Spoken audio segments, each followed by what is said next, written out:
వైఫల్యము అలాగే టీటీడీ పాలక మండలి వైఫల్యం క్లియర్ గా కనిపిస్తుంది. ఏర్పాటు చేయడంలో వాళ్ళు ఘోరంగా విఫలమయ్యారు అధ్యక్ష.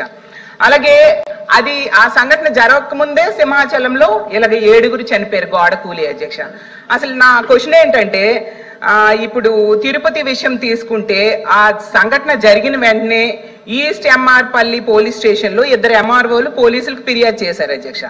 ఈ రోజు వరకు ఏ ఒక్కరిపైన బాధ్యులపైన పోలీసులు చర్యలు తీసుకొని అరెస్ట్ చేశారా అని నేను అడుగుతున్నాను అధ్యక్ష. చేయకపోతే ఎందుకు అరెస్ట్ చేయడంలో విఫలమయ్యారు అని.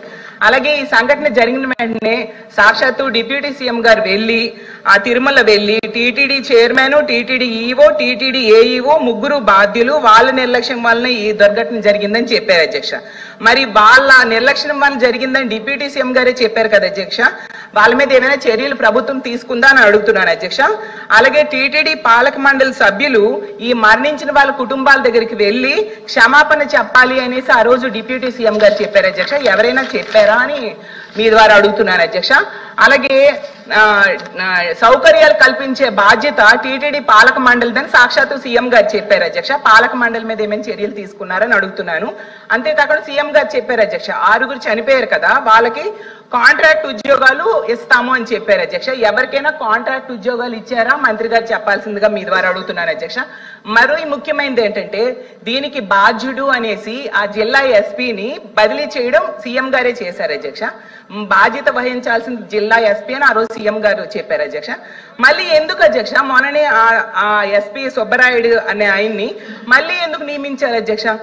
అసలు ఎలా నియమించారు, ఎందుకు నియమించారు అధ్యక్ష? అది ఇంకోటి ఏంటంటే ఈ సంఘటన మరొక ముందే మనం సింహాచలంది చూసాం కదా అధ్యక్ష.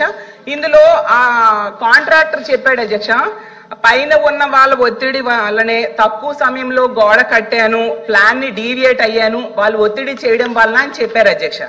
మరి ఎవరు ఒత్తిడి చేశారు? 7 ప్రాణాలు పోవడానికి కారణమైన ఒత్తిడి చేసిన వ్యక్తి ఎవరు? అతన్ని పట్టుకున్నారా, అరెస్ట్ చేశారా? ప్రభుత్వం చెప్పాల్సిందిగా కోరుతున్నాను. సింహాచలం ఏర్పాట్లకి 5 మంత్రులు కమిటీ ఉన్నారు అధ్యక్ష. హోంమంత్రి గారి స్వయంగా చెప్పేవారు అధ్యక్ష పిన్ టు పిన్ నేనే అన్ని ఏర్పాట్లు దగ్గరుండి చూశాను అనేసి. మరి అంత చూసినా ఇలాంటి సంఘటన జరగడానికి కారణకులు ఎవరు? వాళ్ళని అరెస్ట్ చేశారా అని మంత్రి గారిని అడుగుతున్నాను అధ్యక్ష. ఇంకో విషయం ఏంటంటే అధ్యక్ష అసలు హిందువులు ఎంతో పవిత్రంగా భావిస్తారు అధ్యక్ష. ఇప్పుడు వైకుంఠ ఏకాదశి అవ్వచ్చు, చందనోత్సవం అవ్వచ్చు, ఇలాంటి ఇష్యూస్ లోనే ఇంతమంది ప్రాణాలు పోతే ఈ రాష్ట్రంలో భక్తుల ప్రాణాలకి రక్షణ ఎక్కడ ఉంది అని నేను అడుగుతున్నాను అధ్యక్ష. Thank you.